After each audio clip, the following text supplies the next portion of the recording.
Have you ever seen a main character be both the most disrespectful little shit and simultaneously the weakest piece of dog shit? It's the biggest piece of dog shit. At this point, if you don't know who Kagenou is, you gotta be living under a rock with Patrick and them boys, cause what are you doing? How do you not know? This character plays multiple characters in one show. That's right, the character, not the voice actor. The character plays multiple characters for his own amusement, and he makes sure each character is different. Don't get it twisted. He played the roles perfectly. Sid can be so committed to his deception at times that the deception itself feels disrespectful, while Shadow just straight up put the fades on you in a disrespectful manner while talking the utmost shit. Honestly, I'm gonna have to cover like three, not really fully cover, but 3 different characters pretty much in this show for this video. So for that, I'm gonna take a little page out of CJ the Champ's book.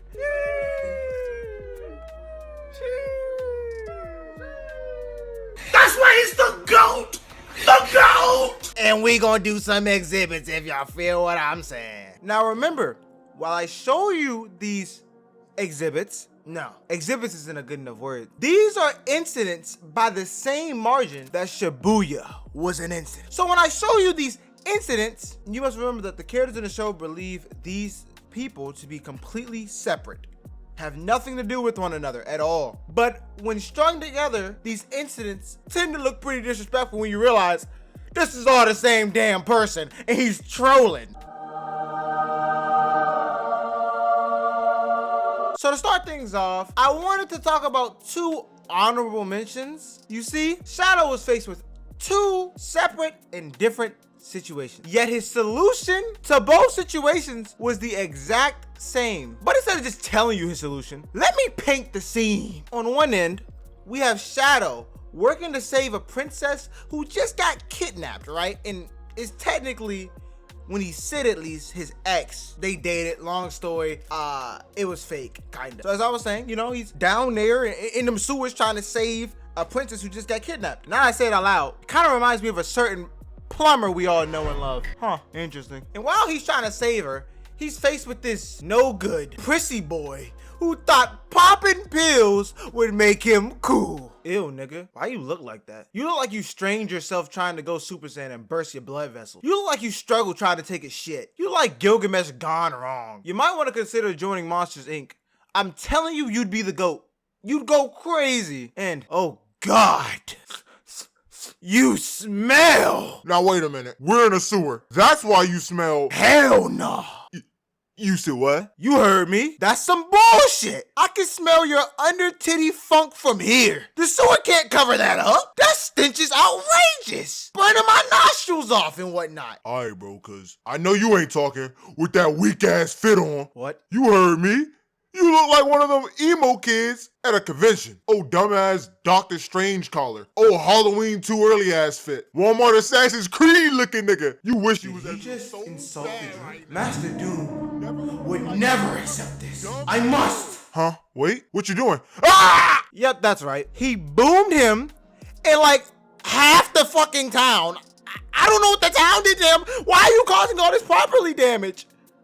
Do you know how much tax dollars this is, man? How many civilian casualties you probably caused? This is like dropping a damn atomic bomb in the middle of the city. What are you doing? And he did all this for a weakling. He was already dogging with the sword. He didn't even need to do it. He was literally just aura farming. Keep in mind, the princess he was trying to save was like 2 feet away from him. I still don't know how she didn't die. So now the second honorable mention is what he did when he was trapped in a space with a corrupt pope. So that one was more understandable because it was like the only way out under the circumstance. He still boomed shit and flooded the entire city. This is like a damn tsunami happened in the middle of the city. Do you know the dangers and problems this caused? Do you know how many people lost their jobs? Their place of business? He literally crippled their economy after this. Y'all understand that, right? Like he genuinely, in the end, the economy falls and he buys it. So you can see why I called these 2 situations incidents and not just, you know, an act or an exhibit, right? Hold that thought. Because now we coming to the mundane incident. Now look, honestly, this was a struggle because There's so many crazy disrespectful incidents in this show, and I only could pick so many if I didn't want this video to be 2 hours long and damn it, probably take me 8 months to fucking edit. Like, I couldn't do that. I couldn't do that, guys. Couldn't do it. So instead, for these last two, I decided to pick my 2 favorite incidents that really tie into each other and string together, but I had to separate them because the level of disrespect in the second incident deserves its own incident by itself. I'm saying incident a lot. This whole thing starts with our main character wanting to enter a tournament. But like I said, he plays the characters really well. So Sid has to be a useless background character, which means he can't participate in the tournament. So instead, what does he do? He, like any other logical person, comes up with a disguise called Mundane Man. And to really sell the act, the first time Mundane is confronted, keep in mind this is also Sid, who is also Shadow, who is also the stylish bandit slayer.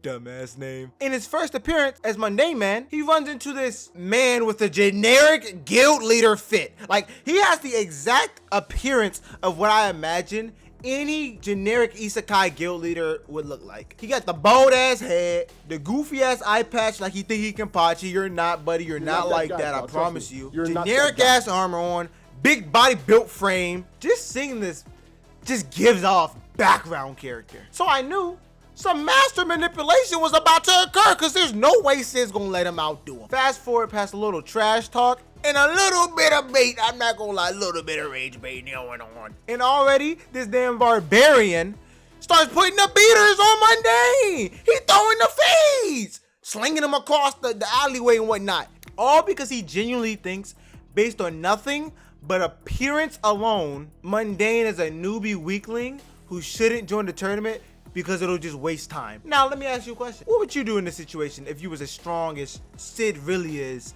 getting your shit whooped like this? I imagine anyone else in this situation would stand up and slump good buddy.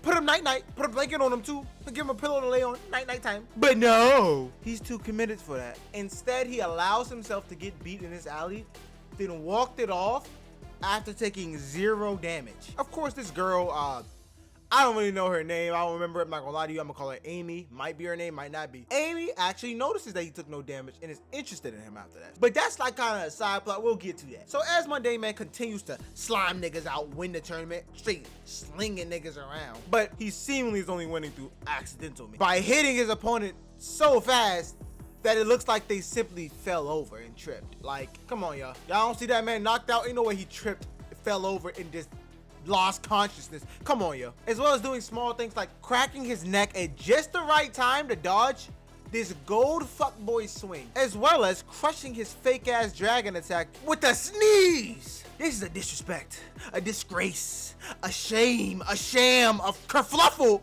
to all dragons everywhere.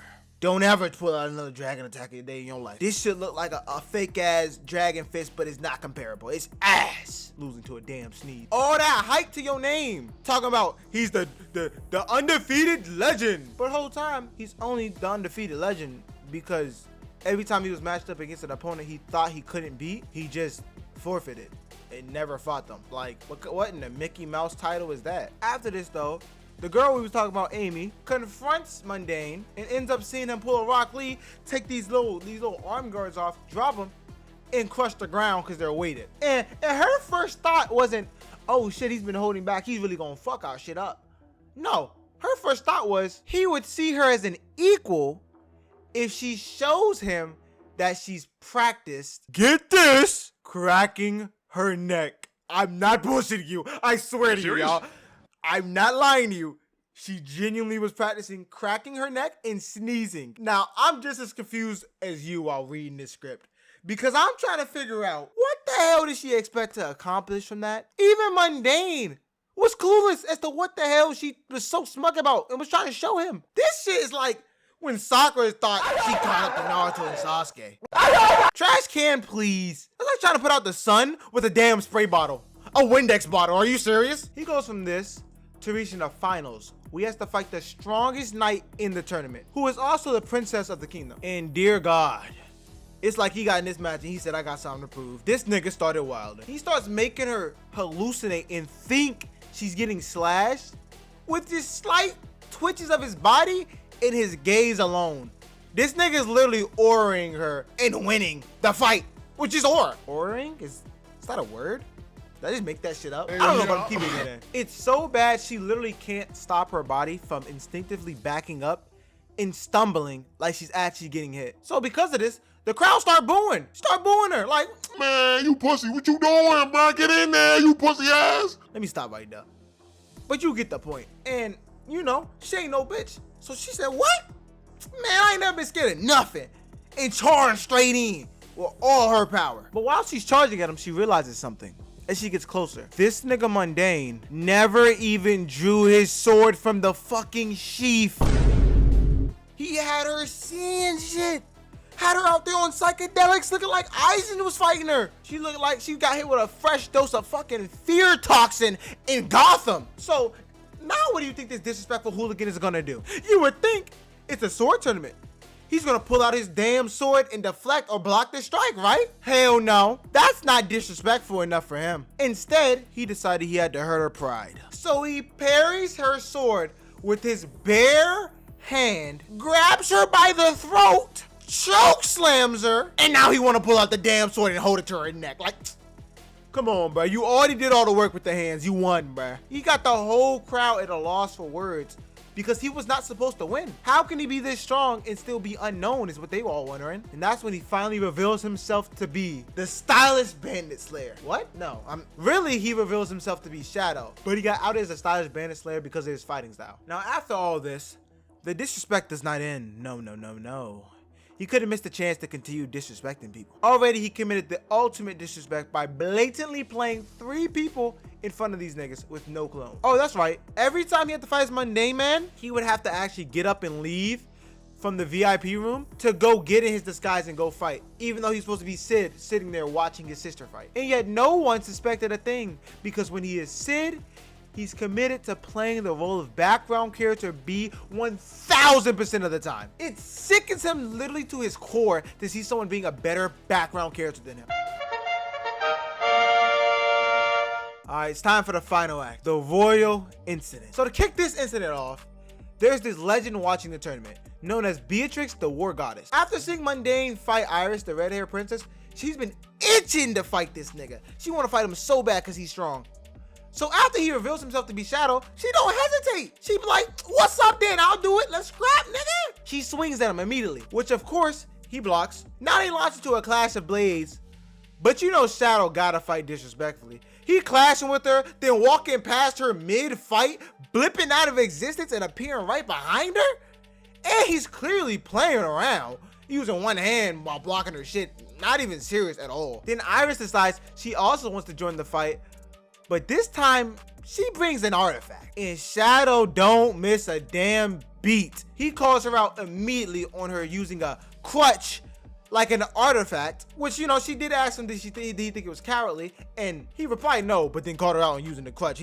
That's masterful rage bait right there. I'm trying to tell you, he playing this shit out. He's seen the future. Skipping forward a little bit, he decides to engage them both on a train and tells them make sure not to fall off while whipping out his damn crowbars and putting the beaters on him. He blocking, he maneuvering. He's fighting both of these fighters at the exact same time, chilling.